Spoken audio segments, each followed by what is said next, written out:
Hello and welcome to another video from fantasyfootballscout.co.uk. Today I'm joined by David to look at the key captaincy options for game week 11. David, welcome. How are you? Yeah, not bad, thanks. A strange weekend of fantasy football just behind us, lots of rotation. So it's nice to kind of get our teeth into a new game week and try and forget all about game week 10. Indeed, there were a lot of notable absentees, and we'll discuss a couple of them a bit later. But I think first of all, once again, all the time, I look at these fixtures coming up, and there's one that really screams out usually, and I think for me it's Man City against Southampton at home. That looks a great game for this fella in particular, Aguero. He's my captain at the moment. What do you think? Aguero, surefire nailed on captain for most, or do you think there's other options, particularly amongst Man City players? Yeah, Aguero is obviously the go-to straight off the bat. We've said a lot of times this season when Aguero is at home, it's kind of hard not to captain him. I think we're now starting to come to a stage where maybe some Man City options are creeping in, but when you consider his ownership, for example, it's you're almost covering yourself and putting the armband on him because he's still a very good option. He's not blanked at home yet this season, so he's showing consistency at home. It's not explosive by any means because it seems to just be 6 points, 7 points, that sort of thing. But sometimes that's what you want from your captain. You just want reliability. And Southampton they're a great team to play. I mean, only 3 teams have conceded more shots in the penalty box over the last 4 game weeks than them.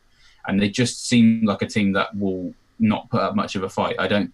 The thing with Southampton is I think that they want to be one of these teams that's like well drilled at the back and good on the counter, but I don't think they're either of those things. So I think they're a team that they're going to be lost within 10 minutes after conceding an early goal, and I think the floodgates are open.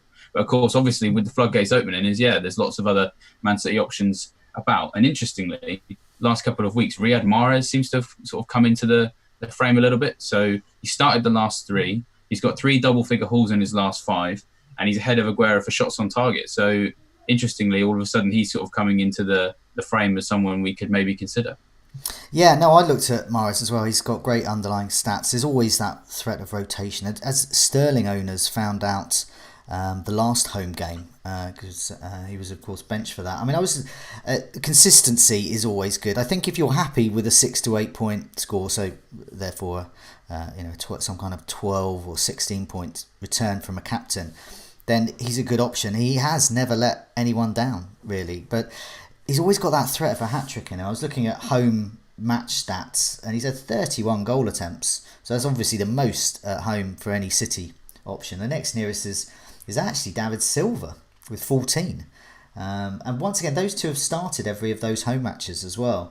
Whereas when you're looking down the list, Sterling has only started 3 home matches this season. Obviously, great underlying stats. We know what he can do. But I think for the captaincy, if you're going for a City option, I think it has to be Aguero. If you're a risk taker, Sterling. Once again, I always think Sterling might score more. I mean, he certainly did against Spurs. But at the same time, it's just will he start? And also, will he get the dreaded kind of 5-minute cameo at the end? That's what you definitely don't want. But I mean, there is another fixture I was looking at as well, the Chelsea home game, and of course Hazard. So I mean, the last we kind of had heard, or as going into this, was that he was more than likely out midweek and a doubt going into the weekend. But do you have any latest on Hazard ahead of that great home match against Palace? Yes, so Mauricio Sarri obviously said on the weekend that he wasn't sure for Wednesday, the Carabao Cup game. Hopefully he'll be involved next Sunday. It's kind of more of the same from Gianfranco Zola today in the pre-match press conference for the League Cup game. He's basically said he doesn't think he'll be involved in the League Cup game. So there seems to be more certainty now that he won't be involved against Derby, but he's looking good for the weekend. So it's sort of slow progress to suggest that yes, I think he will play, and because he was never really cited as a particularly worrying injury, serious injury, anything like that. So I think it was never going to be more than just one league game out. So yeah, I think he'll play, and then he's going to ask those of us who own both of them. He's going to ask us the question as well because he's only had 1 blank at home this season, and that was against Man United. So I mean, in a way, that's not. I don't want to say unsurprising, With Aguero, for example, in terms of who they've played at home, it's all been very, very nice fixtures on the whole. So, the fact that Hazard's blanked one more time than Aguero has at home doesn't worry me that much. And going into game week 10, he was comparing very favourably for, shots on target. And of course, the advantage that Hazard does have over Aguero is that we expect him to play the whole game. We don't expect him to be brought off on 60 minutes. He seems to be more involved with different types of play. So, he's more likely to get assists because his chances created is considerably more. I think Aguero's only created one in his last four, whereas Hazard's more around the 14 in his last four appearances mark. So, he does give you that more kind of explosive element, and obviously as a midfielder as well can also chip in with that clean sheet point potentially. So, he is going to, I think he's going to ask a few of us the question because, it's kind of, it's going to come down to that choice again. I mean, Aguero is the safe option. Hazard could explode against Palace, and he could perhaps maybe be, I don't want to say the riskier move, but more the kind of, the more exciting pick perhaps. Yeah, I mean, I guess the risk there is that he, coming back off an injury, there is a risk that he could start on the bench. There is also a risk that, like Aguero, he could only get 60 minutes, especially if they're, say, 2 or 3-0 up. It could be a chance to rest Hazard. And obviously, I mean, Chelsea have been doing really well. They were fantastic against Burnley. While the Burnley were poor, perhaps. So a bit of both. Yeah, I mean, Burnley just let everybody shoot a heck of a lot. They allowed more shots than anyone else. So I suppose, in a way, any matches against them, maybe we shouldn't read too much into them. Well, I mean, that brings us to the next possible candidate is another person. He was not an injury risk. He was ill at the weekends. And that's Arnautovic. So once again, he's got a great fixture. And it's the good segue going there from against Burnley as well, who, well, they've been absolutely awful recently. I was looking at the stats last 4 game weeks. They conceded 15 big chances. That's absolutely low. That's top amongst teams. And they've conceded more shots in the box as well. And that's a real worry because Burnley traditionally have been very, very open from open play, letting those shots. That's why all the Burnley goalkeepers have always been fantastic for save points. But the problem here, they still haven't managed to close down that gap and stop them shooting in the box. And that's been their problem. And that's why they're conceding so many. So, I mean, they're conceding absolutely loads. No clean sheets in the last 4. So that's pretty awful. Arnautovic, if he's going to start, he sounds like a great captaincy option. What do you think? Yeah, I think, as I said, in terms of long-term planning, games against Burnley don't mean too much outside of, for people who are going to play other teams in later weeks. But I think that Burnley are now becoming a team that we maybe need to view like Fulham. Whenever they play anyone that we've got or who we think is in good form, then let's talk about them because Arnautovic is probably going to be back this week. We haven't heard any fresh updates, but if it's just an illness, I'd like to think he's going to start this particular game and. But Burnley, just as of all those reasons you've just mentioned, there's something wrong there. They are just leaking shots left, right, and centre. And I think Arnautovic, if he plays, goal and assist is the kind of sort of thing I'd be expecting from him. I think West Ham could walk it, to be honest. Don't blimey. Okay, well that's worrying for non-owners like me.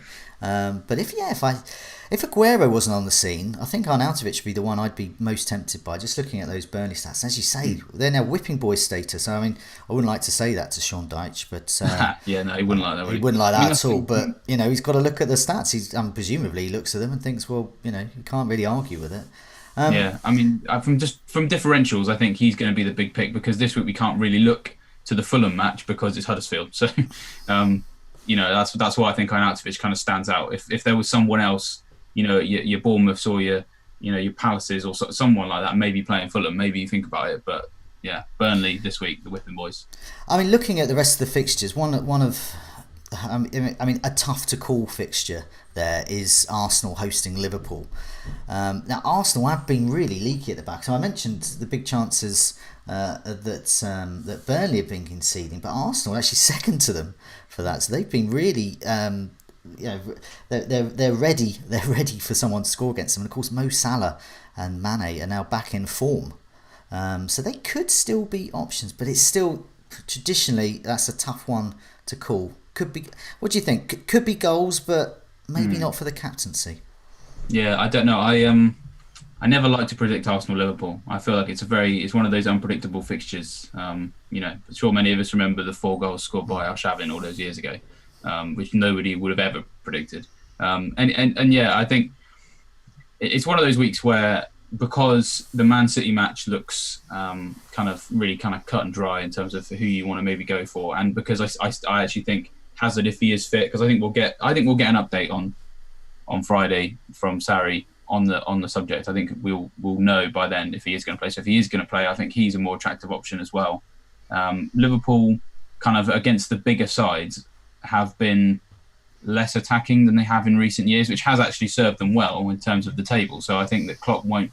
I don't think he'll want to change that for Arsenal. And yeah, they are more open, and they do seem, out of all the top 6, to be the one with the worst defence. Although I don't know, between them and Man United, I don't know, flip a coin. But they're not in the same. You don't mention them in the same breath for defensive solidity as Liverpool and Man City. So I think there's going to be returns there for Salah and Mane, but as you say, it's tough to call. I wouldn't want to rest the captaincy on it.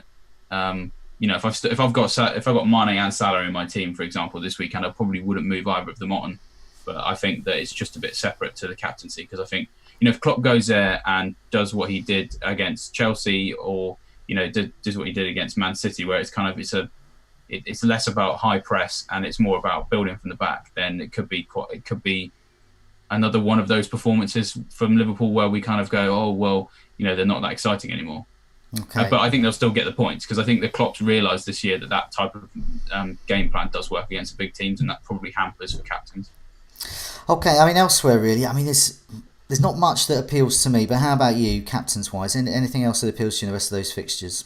Well, I was having a look at Everton, actually. Obviously, they're going to be hosting Brighton, who obviously everybody loves Brighton right now, and they've got 3 clean sheets in a row, and they're in good form. But I do get the sense that Everton could just end their run and beat them 2-0. So something like that. So maybe Richarlison or Sigurdsson are worth looking at. Sigurdsson, I would love to own Sigurdsson. I mean, his figures over the last couple of weeks have just been immense. He's and going into the most recent game week, I think he was top for chances created, and then also second only to Aguero for total shots in the previous 4 game weeks. And obviously he's gone and scored again. That's from a penalty. So it's just so many ways that he can bring in points. It's set pieces. He's excellent from open play, and he can shoot as well.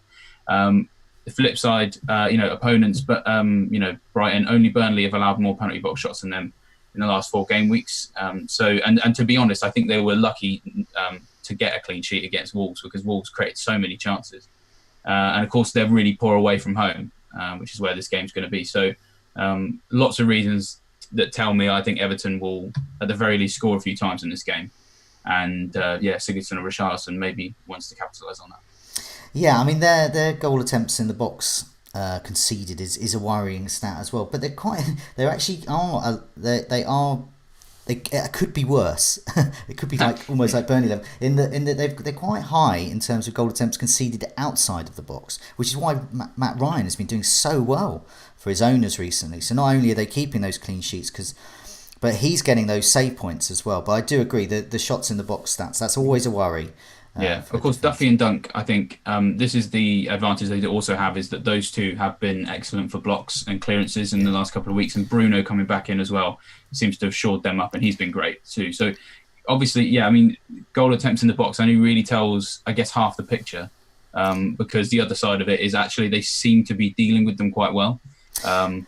Which it's just the flip side, but because they're poor away from home, I feel like if their run's going to give, because it will eventually, away at Everton seems like it would make sense. Yeah, I mean, for me, if those Everton options were to go for, I would not look at Richarlison. I don't like the look of him up top at all. I mean, he got an assist, but he doesn't look like the type of striker that's going to get the better of Duffy and Dunk, because they're as you say, they're ruthless really in stopping shots there, and Richarlison's not that kind of savvy central striker. He's learning his trade.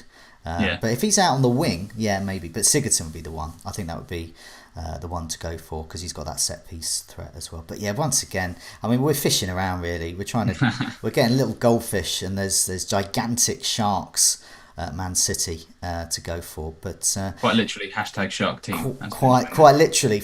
And of course, Mendy, we haven't mentioned him. He could be an option as well. That is true. He's been Southampton haven't scored 5 matches in a row, so they'll probably get a 90th minute, header from a corner from Højbjerg or something. But they're not creating many. Well, they're creating lots of chances, but they can't seem to score them. And the Etihad is hardly a place where you're going to change that. So Mendy is we should have mentioned him actually. I know. I was going to say on the flip side, Ings. Well, he seems to be the only goal threat for Southampton, and he's still not even a goal threat. So there's 0. But I've noticed on my goals imminent table, he started to slide down. He was near the top. This week he slid down. Arnautovic, even though he didn't play, is still up there, which shows how potent a force he is. And is one of the reasons I think he's such a great option for the captaincy this week. And interestingly, Mitrovic, so Huddersfield and Fulham, that's two, let's be fair to them, awful teams against each other. Mitrovic has really gone off the boil. He was top of my goals imminent table before the weekend. He's now off it. He's gone. And when a player goes off it without scoring, that's really bad. That means they're no longer even due to score. So that's a worry. He might, obviously, form can change, but on current form, Mitrovic looks awful. So that's something for Mitrovic owners to think about, especially with Arnie coming back. But for now, David, thanks so much for joining me, and good luck for the game week. Cheers, and to you too.